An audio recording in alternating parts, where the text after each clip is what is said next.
Mr. Leffers, I know, I think you've been in front of me twice, and I think you were in front of Judge Ransom last time.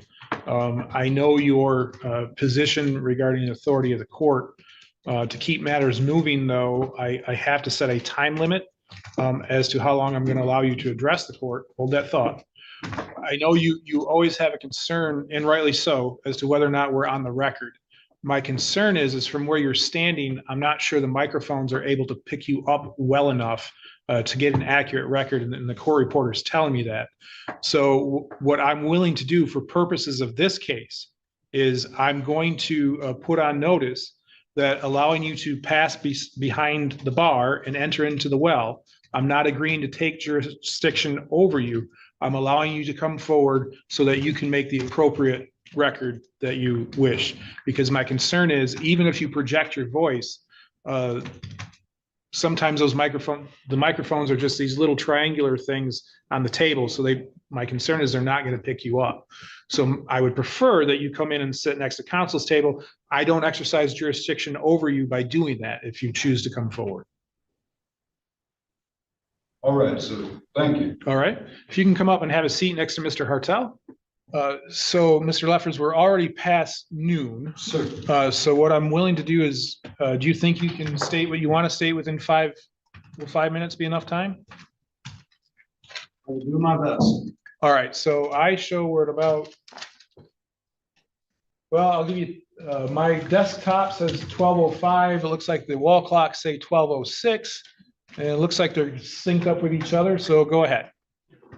No disrespect intended. Are we on the public record, sir? We are. And as redundant as it might be, just please continue to be honorable. Your Honor, I am Phil Levers, lawful representative of the estate in question. I want it on the record. Y'all don't have jurisdiction.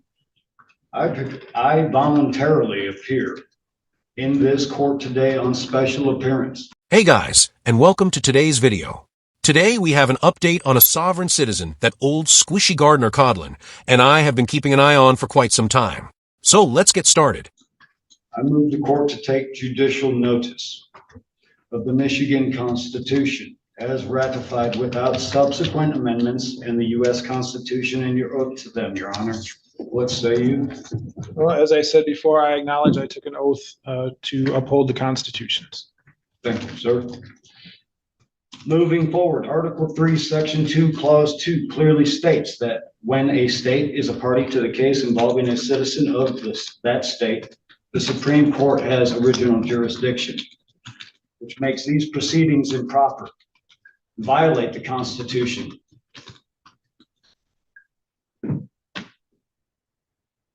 It's the wrong venue. The request that I've supplied, which I have to amend, because now there are extra things added. And Mr. Champion also and RJ at the defender's office refused to allow us evidence. So I'm still being denied due process.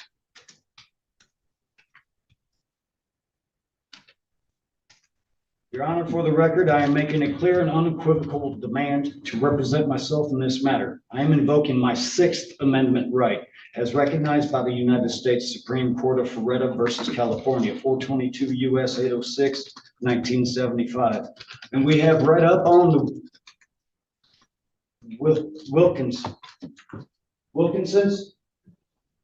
Wiggins. What? McClaskill, that's right. The McClaskill and Wiggins and implied change in law. I do not accept standby counsel, which affirms my right to proceed without counsel when the waiver is made knowingly and intelligently. I respectfully decline any court-appointed attorney. You all are friends. Y'all know each other. You most recently took this seat, sir. I made friends with a lot of my coworkers in the past. I'm not going to get a fair trial here. Due process is being denied on that as well.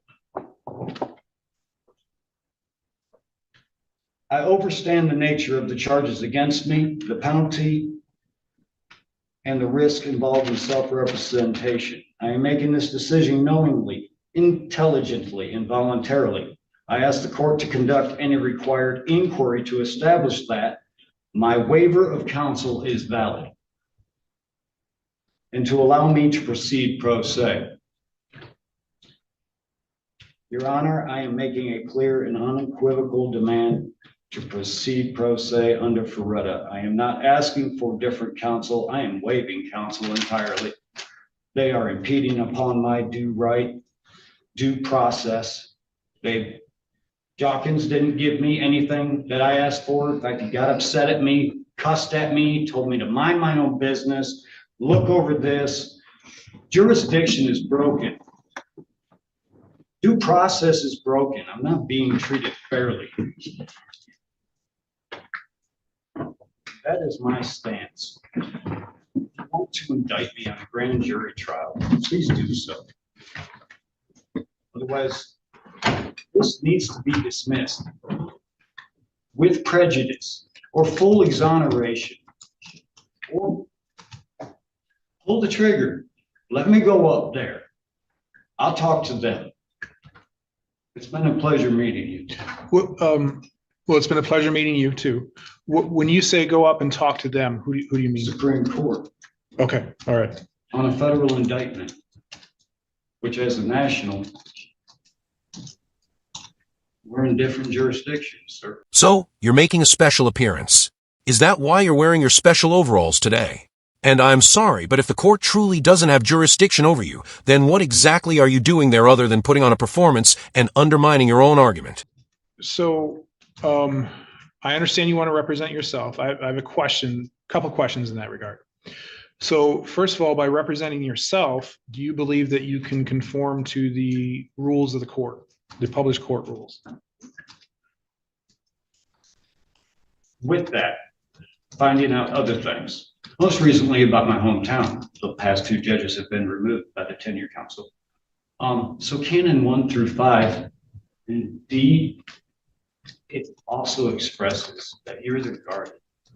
Prosecutor is the guardian. Lawyers are guardians of our liberties and the constitutional right. So when someone pro se makes a mistake, and even unpro se, the prosecutor is supposed to be there to uphold justice, not pervert it. And that's what this is about.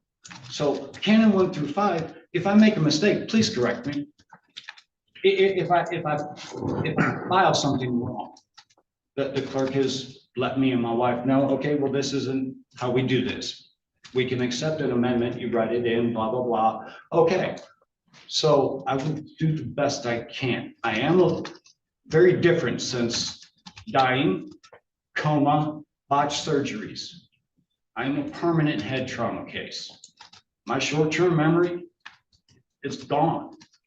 So unless I build a consecutive day after day, that same time, every time, I'm not going to remember. And Einstein said, it is worthless to waste brain power on things that you can write down.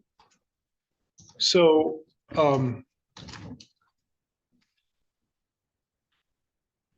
so as the independent party here, and just so you know, I don't know how, I'm guessing you've probably done some checking into me, but I don't know. Before I was the judge, I was the prosecutor. Before I was the prosecutor, I was a public defender. So I've played roles in all three parts here. So I watched your videos while you were a judge.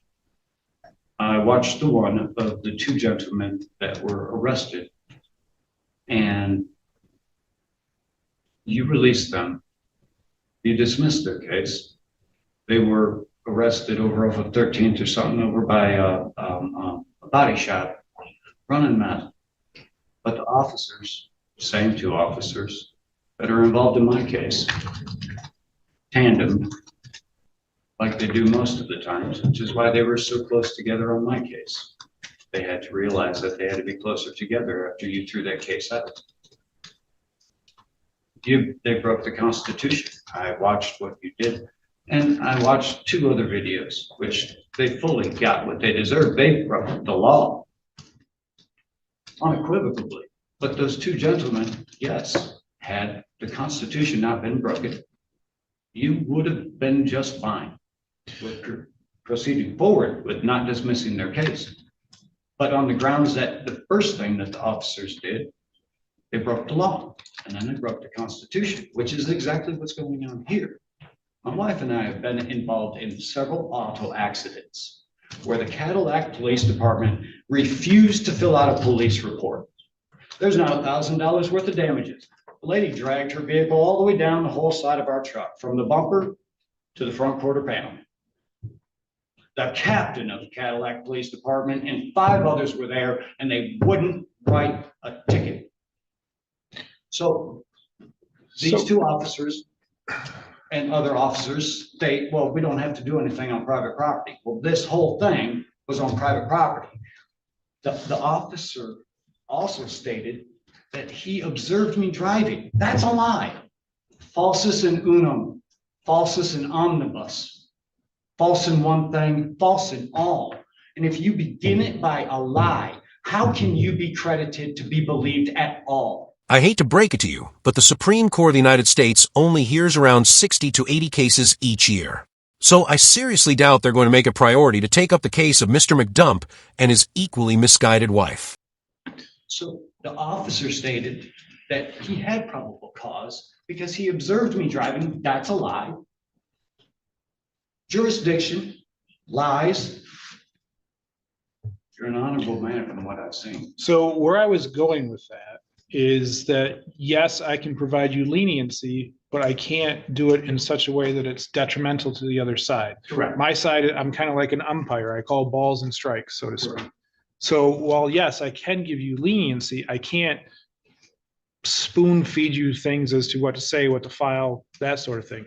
So I guess my next question is if I do allow you to represent yourself, would you be willing to have an attorney somewhat of counsel where they wouldn't necessarily be the attorney of record, but you would be able to talk to them about, proper, how to properly file something, how to, if you have any legal questions, how to, interpretation of the court rules, that type of thing. Is that something that you would be open to?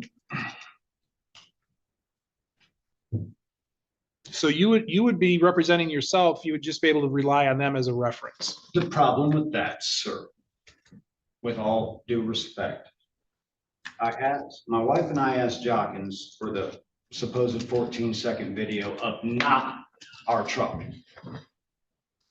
Whether those are the victims or not, that wasn't my truck. In that 14-second video, that wasn't my truck. Now, I do not accept the fact that I had to watch it at the defender's office, and I still have been refused because policy and procedure, because others have put this stuff out on public notice. My wife has had her video of her accident because she had to take up the reins and take care of herself through her job. Nobody knows about that video. Nobody's seen that video. And most recently, we found out a bunch of other things. There's a conflict of interest. And the prosecution didn't say anything. My wife, who was ran over and her legs are destroyed, was made a victim. She's being made a victim again. That's in this case? Yes, sir. All right. She was removed as victim and placed as a witness. So let me ask you, and I understand why we're getting a little heated, but Sorry. hold on, let me get my question out. So when you say you haven't been provided discovery, do you mean that it hasn't been physically handed to you, but you've had the opportunity to at least watch it? Discovery, as I'm learning, is a multiplicity of things. And they have specific names. So let me be more frank, because again, I'm on a time clock here. Correct. So let me just ask you, have you seen the video? Not has it been provided to you, but have you seen at least what they're saying is the video? No. Okay. Have you seen the police the report? Defender's office, while playing it, it stopped. There's an error. And the video was never allowed to be loaded back up and seen past a specific point. And it crashes every single time. But they at least, RJ stated, he's like, I just watched all of these. I don't understand what's going on. but they at least attempted to play it for you and then it crashed, I wasn't. presumably. Discovery means that the evidence goes to me. No, I understand, but just focus on my question for a bit. My question is, were you given the opportunity to at least try to watch the video? I understand there were some technical issues, but did you at least, Yes. you were given that opportunity? Yes. And were you given the opportunity to review a police report? Maybe not handed, but did you at least, and don't talk about what they told you because I don't want to get into attorney-client privilege, but did you at least have the opportunity to generally say, okay, this is what the police report says, what do you say, and then kind of merge the two? The insinuation of attorney-client privilege against her, please. Well, I had to be careful of that because I had appointed counsel. Correct. So I'm setting that aside right now. So at least by the time that you had counsel appointed, that's what I'm considering attorney-client privilege. All right. Not from here forward, just during that time period that you were with either Mr. Jockins or you were with Mr. Champion. Yes. Did you at least have the opportunity to go through a police report? Maybe not being handed to it or handed it. We're given the addition to the police report. We were given the police report originally by Mr. Jockins. Okay. Which at the bottom of the police report, and there's no signature of any witness. It was, Dot, Officer Dot, right? All right, Mr. Leffers, I need you to focus on me because this is one of the rules of the court. Yes. It's not appropriate for you to be interacting with a member of the audience. And I realize that you're married and you're one, but Memory. yeah, I understand. And that's where why I have concerns about the memory aspect and allowing you to just represent yourself on your own. And that's one of the reasons I'd asked that question about whether you'd be open to of counsel situation where they're there for you to talk about the case. Sorry. As long as it's completely, and if we have to sign an NDA, fine. I would prefer not to. I mean, I have nothing to hide. But if we have to sign a contract stating, I'm not contracting with this, my constitutional rights are broken. I know what lawyers are about. We've read it. Now, that's not saying everyone's that way because there's moral and honorable. But most of them just want that money. And I know where their allegiance lies, just like I didn't know that a judge also has a banker's oath. I didn't know any of that.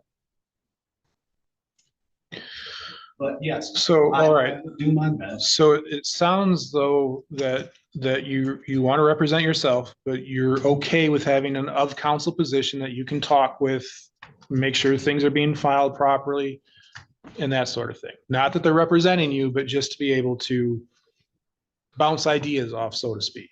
I reserve all rights through equity and trust law and under the Constitution. And that's the kind of issue you would typically raise during a trial in front of a jury, not at a pretrial conference before the case has even reached that stage. And as long as that's not violated, I don't have a problem with that. All right. That's what I'm saying. Now, so if I allow you to represent yourself, are you going to be able, again, to comport yourself? Because realize that in the grand scheme of things, right, the Supreme Court's up here. I'm the district court. I'm way down here. There's lots of courts to get through before you get to the Supreme Court for appellate purposes. So a lot of the things that I'm left to decide are necessarily what the law says, what the Constitution says, the Constitution that is currently before me. There isn't, the appellate courts would have to tell me I'm wrong. Do you understand that? Sir, but we could read the Constitution. No, I understand that, but what I'm saying, Article 3, Section 2. but what I'm saying is because I've also noticed that in some pleadings, you said that you're not a 14th Amendment citizen, but hold on. But yet in the last pleading, you said I was violating your 14th Amendment. It's a compilation of books. Well, but see, it can't be. So, But it is, but see, that's where things kind of go off the rails, because you would agree with me, right? That if you are not a citizen of the United States, let's say you go to Japan, for example, all right, are you not then subject to Japanese law if you're on their land? Whether or not you're a citizen, you would still be subject to Japanese law, correct? No. No, it's not an analysis. It's If you the still presumption- retain your U.S. rights and citizenship, but the minute you would step into that territory of Japan, you're then subject to their laws. Anything that abrogates the Constitution and its amendments is unlawful. But the Constitution doesn't apply in Japan, right? Well, it does. Because what national are you? That's also protected internationally to the international court. This is a criminal case and has nothing to do with a trust, equity, or any of the concepts you're trying to bring into it. And since you brought up the Constitution, you may want to take a look at the 10th Amendment, which reserves many governmental powers, including most criminal law enforcement authority and jurisdiction, to the states. Mr. Leffers, I will allow you to represent yourself, but I'm just forewarning you that you are going to be held to the same standards and procedures, whether or not you agree with those standards and procedures, because that is what I'm bound by. The standards and procedures that have been set by the Supreme Court, the laws of the state of Michigan. And when I say the Supreme Court, I mean both the Michigan Supreme Court and the United States Supreme Court. The laws of the state of Michigan and to the interpretations and case law of the when it comes in regards to interpretations of the U.S. Constitution and the Michigan Constitution. Now, I realize that because you cited the 1850 Michigan Constitution. In this court's eyes, I believe it's the 1963 is the date. Don't hold me to that exact date, but the latest version of the Constitution. When citizens are able to pick and choose which things they agree with in the Constitution and which things they don't agree with the Constitution, that's where things run afoul. And that's where it takes a court a lot higher than me to make that decision. So it's a long-winded way of saying is I am only going to be bound by what is appropriate for this court. If you need to take it to higher courts, that's certainly your prerogative. But moving forward, can you at least agree to that?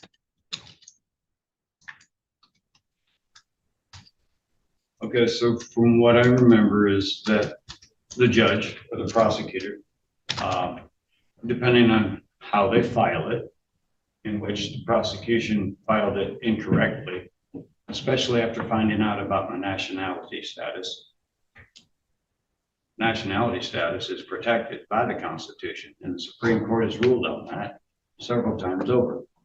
Now, the prosecuting office is supposed to refile the paperwork then and go for a grand jury indictment. So there's a proper procedure in which you have to go through to do that. And this is not that proper procedure. And if the prosecutor doesn't want to do that, then it falls upon you to make the decision. Where the truth is what it is. In Ezekiel 3:18-9. If we are seeing someone in sin and we don't say something, on the day of judgment, whatever you have seen, for anyone you didn't say something to, you will be judged for. So, sir, I respect you and your honorable ways that I've seen. The Constitution and my rights are being broken and trampled on. My due process is broken. I cannot get an impartial anything in this county. No, that's not how it works. I've been to Japan, and when you're in their country, you're expected to follow Japanese laws, not American ones. The same principle applies pretty much everywhere you go. So what'll happen is if I allow you to represent yourself, you would then be able to file the demands for discovery, and the prosecutor would have to turn over to you what they have for discovery. Well, it's not just that. No, but I'm just saying, so that's one, that would alleviate one concern that you have. Yes. And then I understand information to be executed and relieved over to me, which entail all of it, the financials. 12 bonds that have been Well, opened up. so The they're, EE they, bonds, they the can I only, bonds, so, hold on. So they can only provide what they have at their, anything disposal. that is charged. they can only provide what they have at their disposal. They can't go out, or they're not required to go out and seek information that, let me rephrase that. They don't have to go out and generate discovery. If they don't have it, they don't have it. Does that make sense? So if they don't have a specific bond that you're requesting, they don't necessarily have to go out and get that bond. Do you understand that? With the paperwork I filed, with the UCC laws on them, it clearly dictates and describes all the evidence that I'm asking for. Now, the amendment, So, and this is where you get to step in as the lawyer. What authority do you have? What case law that do you have that says that the UCC applies in a Michigan state criminal charge? the fact that it's tied to the case, How? because the bonds got opened up through the case number. But So the things So, that's attached to where the do you case get that- number where do you is get my that from? Social security number. You can look it up on Treasury Direct. But that's not my responsibility. No, it's not. So- In due diligence and learning, we started looking. Multiple friends are helping. So they're pointing us in the right direction. So we have literally seen it, we have photographed it. Over 12 bonds have been opened up with a numerical value over $500,000. As of right now, over $500,000 in EE bonds and I bonds have been opened up off of this case. The only thing attached to this case is my social security number, which my estate owns. So who opened the bonds? Well, I would have to be given time to file the paperwork, which I've already been filing. I've already filed with the Trade Commission on the fraud that I did not authorize these, and I want to see the wet ink signatures. I also filed for the fiduciary change with the Treasury Secretary. The ID will be coming back. That was wonderful, because there's a few documents that I have to scan my ID for before I can submit them to the state to continue moving through for my nationality status in whole. And who do you apply to for your nationality status in whole? Because you were It's actually a born, lot of stuff. A You were- lot of stuff. You gotta set the IRS correct. You gotta set the Treasury Secretary correct. I gotta send a letter to the governor. I gotta send a letter to the head sheriffs. And, like when we lived in Alabama, it was a sheriff's director board or whatever. They had a meeting every week. That's cute. You're not getting the outcome you wanted, so now you're framing it as an impartiality issue. In reality, it seems to have a lot more to do with not wanting to follow the laws and procedures of the city, county, and state you're currently in. I'd have to send a letter of notification of the revocation of the driver's license and driving privately. And already switching over the titles to the trust, just running low on equity. Which is why the other reason, her case is tied to mine. Misconduct. They removed her as the victim. She can't use her place properly. And she's doing the best she can. We would both be working. I had to stop working because my foreman found out about my CFC, and he tried to squish me with 6,000 pounds of steel that I just got done welding up. That was the second job. That was DCL, Traverse City. Before that, it was Stage Right out of Clare. They loved me so much, they didn't want me going to third. They offered me first. After I got out of temp service, because I got into the temp service because I have documentation from the SOARS department stating you don't have to register because you are not a Michigan resident. We support jurisdiction and constitution. But once you sell your house and you're no longer domiciled in Adams County, Illinois, you have to get a Michigan license. So I registered in the private and have registered in the private of my own free will and volition to prove I am not a threat to a community. That if there ever is a problem, you can call me up, because the only ones that can see me are y'all. What do you mean by that? When we moved down to Illinois, they sent a letter. They never would have prosecuted me. They never would have charged me. Here's a letter stating that as long as you're an Illinois resident, you will never have to register another day in your life. Wow. I was able to hold the job for 13 years. Didn't get pushed off, didn't get hit, didn't have people trying to kill me. That's why we left Michigan. And it went to our children in public school. They were tormented, tortured.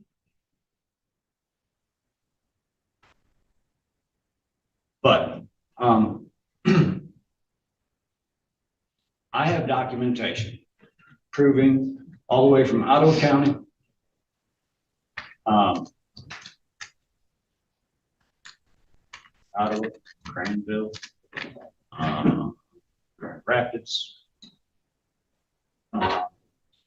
Mecosta, stating I didn't have to register. And I am doing it of my own free volition to protect those that might think nefarious ideas about. Who else isn't surprised by that? At this point, the people who know him best probably saw this coming from a mile away. So because I noticed one of the pleadings that you filed before, you mentioned that you were I think you said you were a resident of Kent County? Yes, sir. That's our in care of address. Okay. All right. Now, so when you said that we're the only ones that are able to see you, are you talking about because of the registry? Oh, no, that's been changed since I sold my house. Okay. The house was locked up for about 2 years because the neighbors were so bad.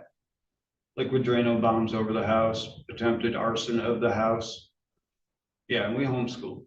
So when you said that we're the only one able to see you, I guess I need Well, some now- more no, hold on. I need some more clarification. What did you mean by we're the only ones who are able to see you? Okay, so the SOARS department, Okay. when we first came back to Michigan, I contacted them. They said, well, we're going to have to look into this. We don't really know what to do. So they got back with me, stated, you don't have to do anything. Like, what do you mean? Like, you don't have to register. You don't have to notify anybody anywhere you go in the state of Michigan. You're not a Michigan resident. Okay. I'm like, okay, but I was charged in Michigan way back then. And I don't want anyone thinking anything wrong. The SARS department flat out stated, look, if you want to register, you can. We will keep you in the private registry section. We're the only ones that will see you are law enforcement. It's like, Okay. that's So it. I know Okay, what you I'll mean. do that. Okay. All right. So SOARS department and I, when I went to Ottawa County, Fillmore County Complex, they're like, wait, what's going on? You're not a sex offender. I'm like, no, I'm not. So they were going to Fine. register They you. didn't know what to do. They had to get on the phone with the SOARS department. I was in that waiting room over an hour and a half, allowing them time to get everything situated. And then I willfully went on the sex offender registry that I didn't have to do because the SOARS Department of Michigan respects jurisdiction and constitution. All right. All right, Mr. Leffers, I am going to allow you to represent yourself. Again, we've got an understanding that you're going to do the best that you can to be compliant with the court rules. Also, I'll allow the Public Defender's Office to remain on as of counsel so that you can reach out to them. Not saying that they're going to represent you, but they're going to be there for a resource for you. Okay? And so that means from here on out, you're going to be able to represent yourself and you're going to be held to the same standards as we discussed. And I can give you some leniency, but not a ton. I gotta let you know though, this can't proceed. I cannot be a part of fraud. But so Mr. Leffers, this is where we get into the procedural aspect of it. This is where you will be able to file motions. You'll be able to conduct the hearing. And then that's where you'll be asking me to make a determination as to whether or not the case goes forward. But understand there's only certain ways that that can be done in a criminal matter. So just because you stand here today and asking for that, what I have is your word, but the prosecution doesn't have the ability to put anybody on to contradict your word. And so we would have to have an evidentiary hearing, which is essentially what the preliminary examination would be for. And that is, and that's the next step in the proceed. Well, actually, the next step would be for you to meet with the prosecutors, see if there was a way to resolve the case, which I understand if you don't want to. And then the next step after that would be what we call the preliminary examination. And that's where witnesses would take the stand. They would testify. You would have the ability to cross-examine those witnesses. You would have the ability to call your own witnesses. The prosecution can examine your witnesses or cross-examine your witnesses. And then you can make your argument then as to whether or not it's whatever the arguments you want to make as to whether or not the case should be dismissed. Today's not that proper time. That proper time is you're gonna get it, but it's gonna be at some different point in the future. Do you understand that? Yes, sir. All right. May I say one last thing? Yes. Victoria incumbent onus from Bondi. The burden of proof is on the plaintiff that originally brought the charges. That's correct.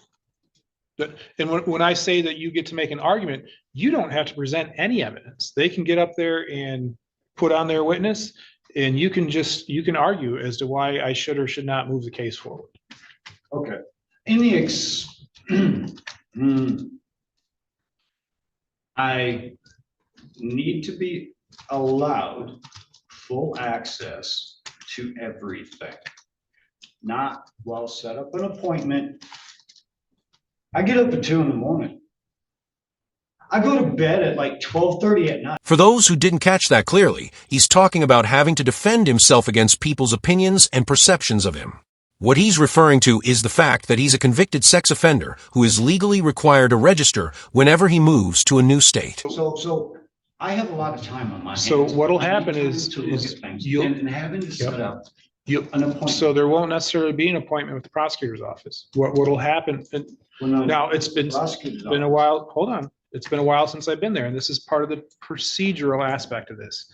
You will have to file a demand for discovery. All right. You'll have to file that with the prosecutor. Now that you are going to be representing yourself, you would file a demand for discovery with the prosecutor's office. Outline everything that you want them to produce, understanding that they only have to produce what they have in their records. They don't have to go out and find things to help substantiate your case, right? Correct. Now, they do have a certain amount of time in which to do that with. So it's not like you can file today and request it tomorrow. They've got a reasonable amount of time, which the Michigan Supreme Court has decided is 21 days to comply with that request. Okay, that was a quandary that we came across. We've seen 5 days, 7 days, 21 days. We couldn't exactly pinpoint anything for sure. So thank you for clarifying. So yes, that. the Michigan rules of criminal procedure adopted by the Michigan Supreme Court says that they have 21 days to comply. If they don't comply within that 21-day period, then there's other avenues that you have to either force compliance, or if it's such a out disregard for the rule, it could result in a dismissal of the case. That's a very extreme based on just discovery, but that is a potential outcome there. Okay, and all the times before this don't matter? So all the times before, you were represented by counsel. So those requests would have had to have come through counsel, which is how Mr. Champion got it and how Mr. Jockins got it. But that goes against what I was stating, and I objected to it. I understand that, but again, that goes into the procedures that the Michigan Supreme Court have set up for the courts to follow. But now that you're representing yourself, you are in a completely different place than you were before. May I be candid? Sure. So does that mean that all of the court dates up until now was the inquiry competency test? No, nobody, Just a- nobody, I agree. no, nobody has requested competency on you. Well, No, Mr. no. Jockins did, but we Yeah, didn't even get to that whatever. point. Yep. No, what this, Meaning, what we've been doing is I want to make sure, because as I said, I'm the independent party here. I want to make sure that your rights are protected, that you're getting the adequate representation and the right information that you need in order to make sure that your rights are protected. Now, I understand that you might not agree with some of those procedures and it might not be moving as fast as you wanted it to, but that is why I had, I don't remember whether I had appointed or requested Mr. Jockins an appointment for him, but I know I specifically, when we removed him from the case, I do specifically remember requesting another appointment of an attorney. Because again, once you step into the role of representing yourself, that puts you at a whole different level as far as compliance with court rules, procedures, appellate rights, as opposed to having representation. So I wanted to make sure that you had every available opportunity to you. Now, all these dates that you've had, they all go to what we call the speedy trial clock. So because you are charged with a felony, you have to be, because you're not in custody, it's a little bit different. But we all look at the speedy trial clock as being 180 days before you should be at trial. All right, because you're not in custody, there's some grace given to that. But all of these then look at whether or not who these delays should be accounted against. So all these dates you've had were not in vain. They're one to make sure that you're getting the appropriate representation, and they will be considered when it comes time to a speedy trial clock decision, if you get to that point. You may prevail at preliminary examination. We don't have to worry about speedy trial.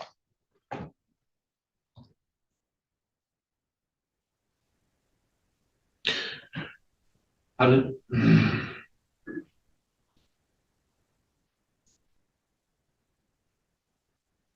In reading, if I agree, then that means I'm ignoring all of the past times. That the things I've stated about the Constitution, Article 3, Section 2, Clause 2, are being ignored, and I'm okay with that. I'm not okay with that. So, you're only getting about an hour and a half of sleep each night. Sounds to me like you still have plenty of time to schedule an appointment and obtain your discovery from the same court that you keep insisting has no jurisdiction over you. You're not saying that you're okay with that. What you're doing is you're going to get your opportunity to raise those issues. It's just not right now. It's going to be at a point, a couple dates down the road. All right. Okay.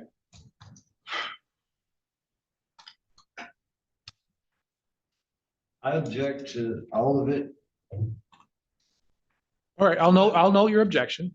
but if I have to go through this, fine. So I'll note your objection. I'll allow you to represent yourself. The public defender's office will remain on in of counsel capacity. We will reset this then for a probable cause conference.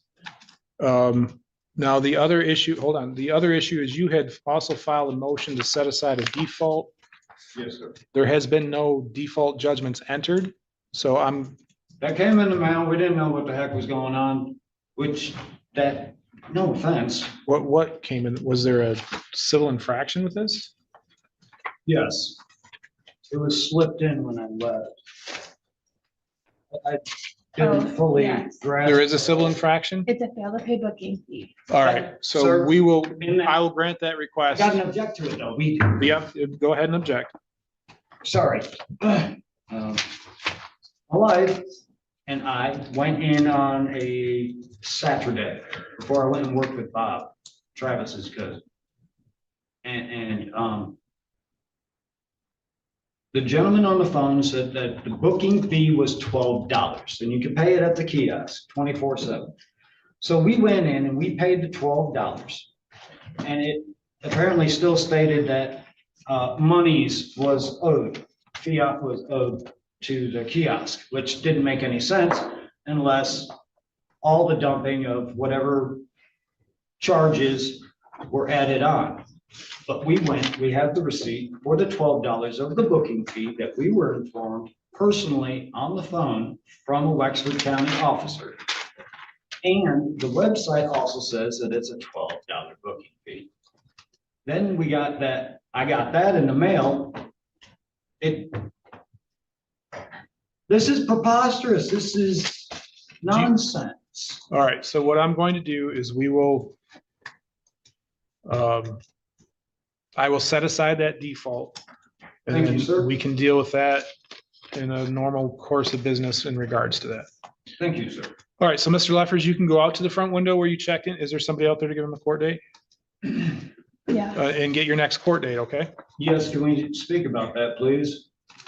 Yes, very briefly, because I'm When- now an when hour are you behind. thinking? So my thought is PCC would be reset for next Tuesday. Will that work for you or no? Honestly, no. Okay, so will the following Tuesday, which would be the 19th, will that work? Go ahead. I need. It's not on the document.